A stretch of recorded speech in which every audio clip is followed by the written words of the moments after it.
ಮನುಷ್ಯ ತನ್ನ ಸ್ವಾರ್ಥಕ್ಕಾಗಿ ಪ್ರಾಣಿಗಳನ್ನ ಬಳಸ್ಕೊಳ್ತಿರೋ ಪ್ರಪಂಚದಲ್ಲಿ ಒಬ್ಬ ತನ್ನ ಸಾಂಸಾರಿಕ ಜೀವನದಿಂದ ದೂರ ಉಳಿದು ತನ್ನ ಜೀವನವನ್ನೆಲ್ಲ ಗೋ ಸೇವೆಗೆ ಅಂತ ಮುಡಿಪಿಟ್ಟು ಅವುಗಳನ್ನ ಮಕ್ಕಳಂತೆ ಪಾಲನೆ ಮಾಡ್ತಿರೋ ಒಬ್ಬ ಬ್ರಹ್ಮಚಾರಿಯ ಕಥೆನ ನಾನು ಇವತ್ತು ನಿಮ್ಗೆ ಹೇಳಕ್ ಹೊರಟಿದ್ದೀನಿ.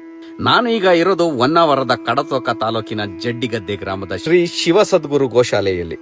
ಇಲ್ಲಿ ಯಾವ ಗೋವುಗಳಿಗೂ ಮೂಗುದಾರ ಹಾಕಿ ಕಟ್ಟಿಲ್ಲ. ಹಣ್ಣು ತಿಂದು ಸಿಪ್ಪೆಗಳನ್ನ ಗೋವಿಗೆ ಹಾಕುತ್ತಕ್ಕಂತ ಪದ್ಧತಿನ ನಾವು ಬೆಳೆಸ್ಕೊಂಡಿದೀವಿ. ಆದ್ರೆ ಇಲ್ಲಿ ಗೋವುಗಳಿಗೆ ಆಹಾರವಾಗಿ ಹಣ್ಣುಗಳನ್ನೇ ಕೊಡ್ತಾ ಇದ್ರು. ಗೋವುಗಳನ್ನ ಮಾನವನಂತೆ ಗೌರವಿಸೋ ಈ ಜಾಗ ನನಗೆ ಬಹಳ ವಿಶೇಷ ಅನ್ನಿಸ್ತು. ಆದಾಯನೇ ಇಲ್ಲದೆ ಇವುಗಳನ್ನ ಸಾಕೋಕೆ ಹೇಗೆ ಸಾಧ್ಯ ಅಂತ ಪ್ರಶ್ನೆ ಮಾಡಿದಾಗ ಈ ಸನ್ಯಾಸಿ ಸೃಷ್ಟಿಸಿದ ಸುಗಂಧದ ಬಗ್ಗೆ ಮಾಹಿತಿ ಸಿಕ್ತು. ಇವರು ಈ ಗೋವುಗಳ ಸಗಣಿಯಿಂದ ಆದಾಯ ಪಡ್ಕೊಂತ ಇದ್ದಾರೆ. ಪ್ರತಿದಿನ ಸಹ್ಯಾದ್ರಿಯಲ್ಲಿ ವಿವಿಧ ಜಾತಿಯ ವನಸ್ಪತಿಗಳನ್ನ ಸೇವಿಸಿ ಬರೋ ಈ ಗೋವುಗಳಿಂದ ದೊರೆತ ಸಗಣಿಯ ಮಹತ್ವವನ್ನು ತಿಳಿದು ಹಲವು ವರ್ಷಗಳ ಪ್ರಯತ್ನದಿಂದ ತಾಮ್ರಗೌರ, ಪ್ರಧಾನ ಧೂಪ, ಅಗ್ನಿಹೋತ್ರ ಧೂಪ, ಗೋಮಯ, ಗೋ ರಕ್ಷಾ ಕವಚಗಳಂತಹ ದಿನೋಪಯೋಗಿ ಪದಾರ್ಥಗಳನ್ನ ಶುದ್ಧ ದೇಸಿ ಹಸುವಿನ ತುಪ್ಪ ಬಳಸಿ ತಯಾರಿಸಿ ಮಾರುಕಟ್ಟೆಗೆ ತಂದಿದ್ದಾರೆ.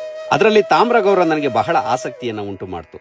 ಮನೆಯ ಪೂಜಾ ಸಾಮಗ್ರಿಗಳಾದ ತಾಮ್ರ, ಬೆಳ್ಳಿ, ಬಂಗಾರಗಳನ್ನು ಕೂಡ ಮಿತ ನೀರನ್ನ ಬಳಸಿ ಬೆರಳಿನಿಂದಲೇ ಶುದ್ಧಗೊಳಿಸಬಹುದಾದ ಒಂದು ವಿಸ್ಮಯ ಆವಿಷ್ಕಾರ ಇದು. ಇದರಲ್ಲಿ ಯಾವುದೇ ರಾಸಾಯನಿಕ ಪದಾರ್ಥ ಇಲ್ಲದಿರೋದ್ರಿಂದ ಸಮಯದಲ್ಲಿ ಹಲ್ಲು ಕೂಡ ಉಜ್ಜೋಕೆ ಬಳಸಬಹುದಾದಂತ ಒಂದು ಉತ್ತಮ ಪದಾರ್ಥ ಇದು. ತೊಳೆದ ನೀರನ್ನ ಗಿಡಗಳಿಗೂ ಕೂಡ ಗೊಬ್ಬರದ ರೀತಿ ಬಳಸಬಹುದು. ನಮ್ಮೆಲ್ಲರಿಗೂ ಗೋವುಗಳ ಸಂರಕ್ಷಣೆ ಮಾಡೋ ಉದ್ದೇಶ ಅಂತೂ ಇದೆ. ಆದ್ರೆ ಅದರ ದಾರಿ ತಿಳಿಯದೆ ಉದ್ದೇಶವಾಗೇ ಉಳಿದಿದೆ. ನಾವು ಈ ಗೋವುಗಳ ಸಗಣಿಯಿಂದ ಮಾಡುವ ಉತ್ಪನ್ನಗಳನ್ನ ಅತಿ ಹೆಚ್ಚು ಸಂಖ್ಯೆಯಲ್ಲಿ ಬಳಸೋದ್ರಿಂದ ಗೋವುಗಳ ಅವಶ್ಯಕತೆ ಕೂಡ ನಮ್ಮಲ್ಲಿ ಹೆಚ್ಚಾಗುತ್ತೆ. ಆ ಗೋವುಗಳಿಗೆ ವಯಸ್ಸಾದ್ರೂ ಕೂಡ ಸಗಣಿ ಹಾಕೋದ್ರಿಂದ ಅವುಗಳ ಸಂರಕ್ಷಣೆ ಆಗುತ್ತೆ. ಎಲ್ಲ ಕಡೆ ಹೆಚ್ಚು ಗೋಶಾಲೆಗಳು ಕೂಡ ಸೃಷ್ಟಿ ಆಗ್ತವೆ. ಇದು ಇವರ ಆಲೋಚನೆ. ಇವರು ಯಾರ ಬಳಿಂದ ಡೊನೇಷನ್ ಕೇಳೋರಲ್ಲ. ಇವರೇ ತಯಾರು ಮಾಡಿರೋ ಈ ಪದಾರ್ಥಗಳನ್ನ ಜಗತ್ತಿಗೆ ಕೊಟ್ಟು ಅದರಿಂದ ಬರೋ ಆದಾಯದಲ್ಲಿ ಗೋವುಗಳನ್ನ ಸೇವೆ ಮಾಡೋ ಉದ್ದೇಶ ಇವರದು.